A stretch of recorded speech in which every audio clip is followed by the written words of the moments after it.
I don't know what it's doing right now, where you are at this moment watching this video. But what it's doing right now, where I am in this moment, is snowing. Again. I'm so over it. I cannot get out of these winter doldrums. But I owe you guys a video. So let's talk about fabric a little bit. Roll that intro.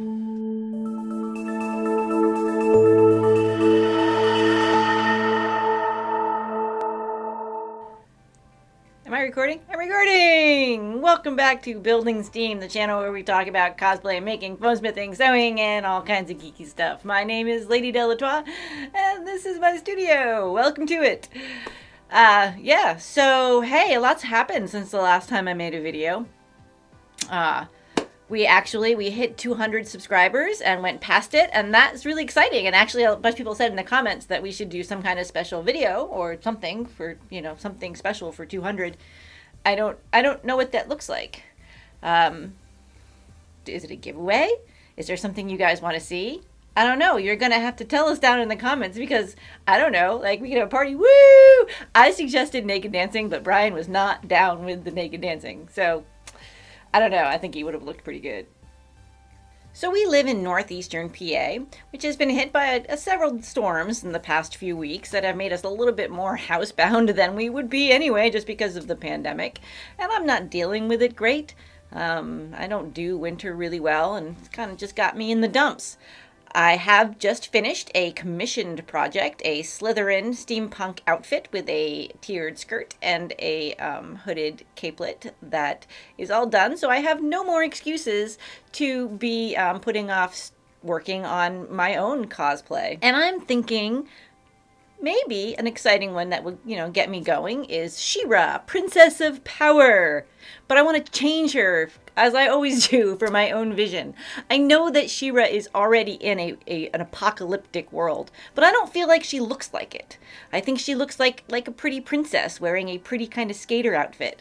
So I want to make her grungier. I want to make her older. I want to make her, like the Charlize Theron version where she's just badass and like tired of it all and, dressed appropriately instead of, like a pretty princess. So I've been thinking about that a lot. And in the process of thinking about that, I have to start thinking about what fabrics I want to be looking for, what patterns I want to use, and what fabrics I want to use to evoke that more grungy, hardcore She-Ra that I want to make.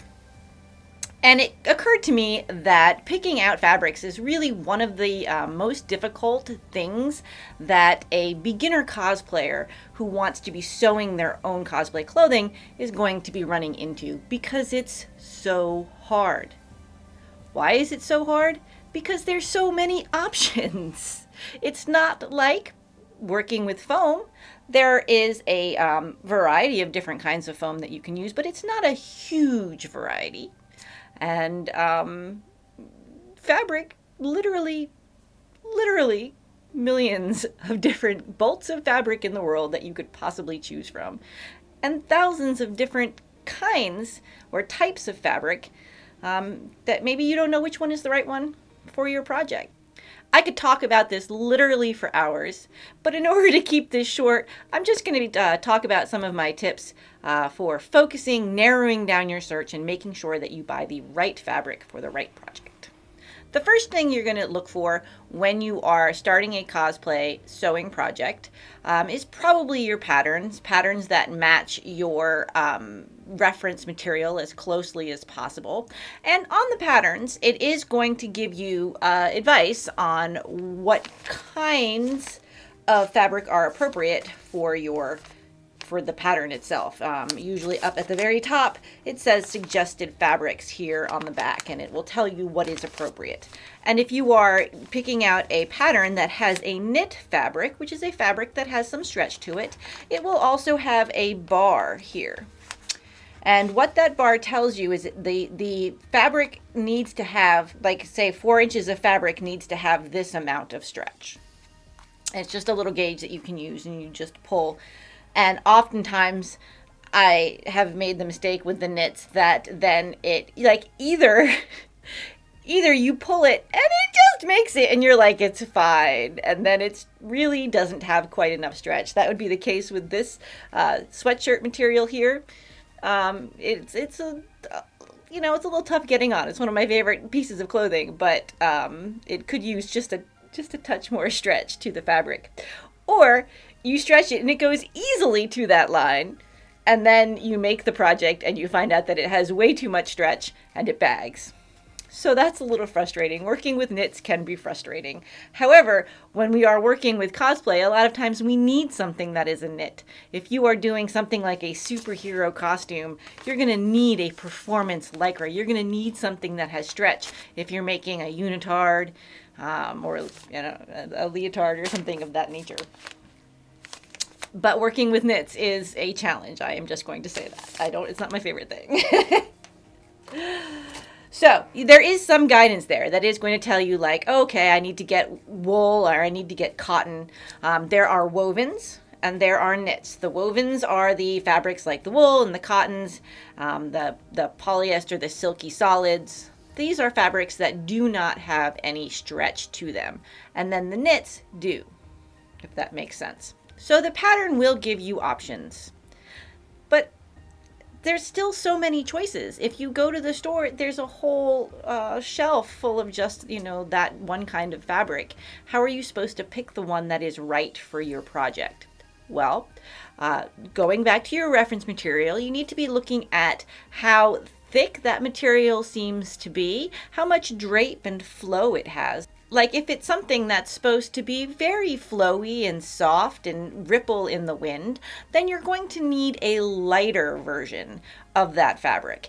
If you have something that needs to have a lot of structure, if it's really tailored, you're going to need something more firm that is going to stand up and not be droopy. So that's something to think about, really, like looking at the quality of the material in the reference photo. I know it can be really hard, especially if you're working from a drawing. That's imaginary, right? So they can make it look like whatever they want. But the thickness of the fabric is a really important thing to take into consideration when you are purchasing your cosplay fabric.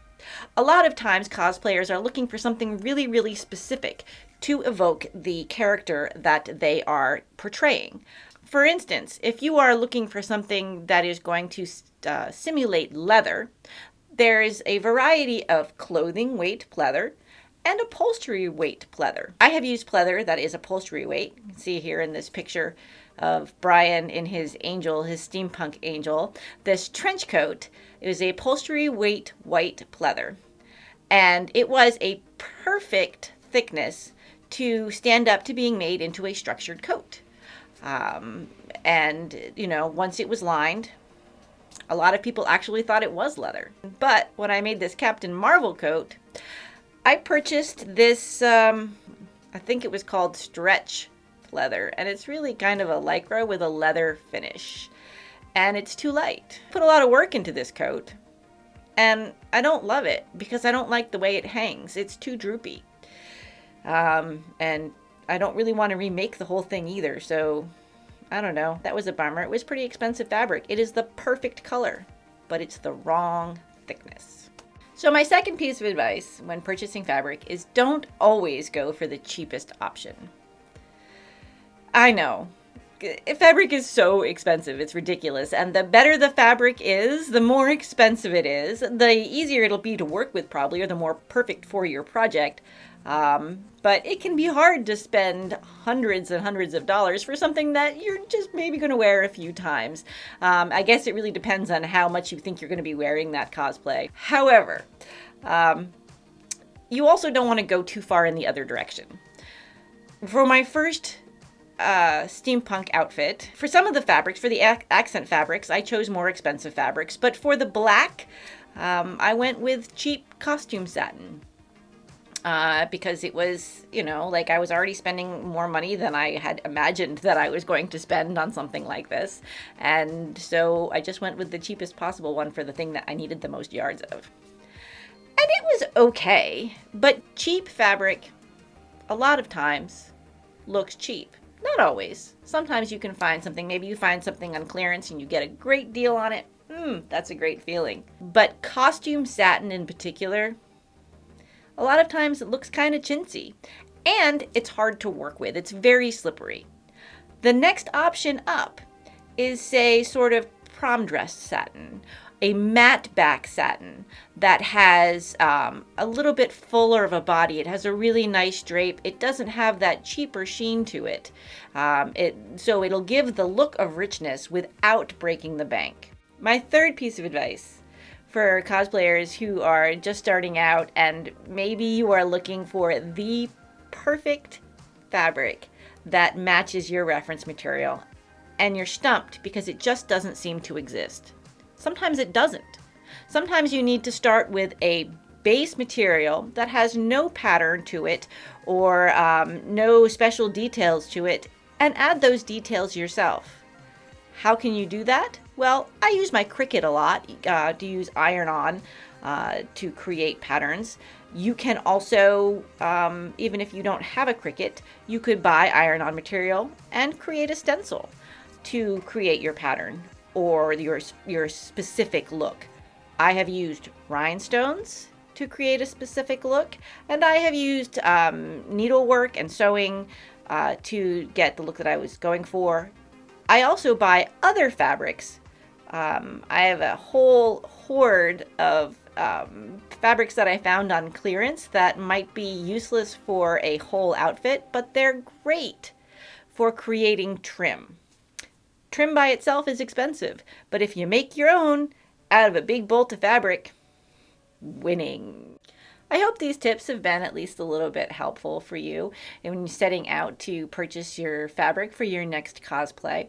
It just brushes the surface of the vast iceberg that is fabric and fabric knowledge. I never feel like I know enough about what I'm doing, but so I sympathize with anyone who is setting out to do this from, the very beginning, because I've been there. As always, I hope that you liked this video and that makes you hit the subscribe button, because we are always looking for new subscribers. We are super excited that we got over 200, and I don't know if we're going to get, do a little video together about that. That would be kind of fun. But we just really want to be out there and engaged in the cosplay community and touching base with people. So, leave a note in the comments. We'll get back to you.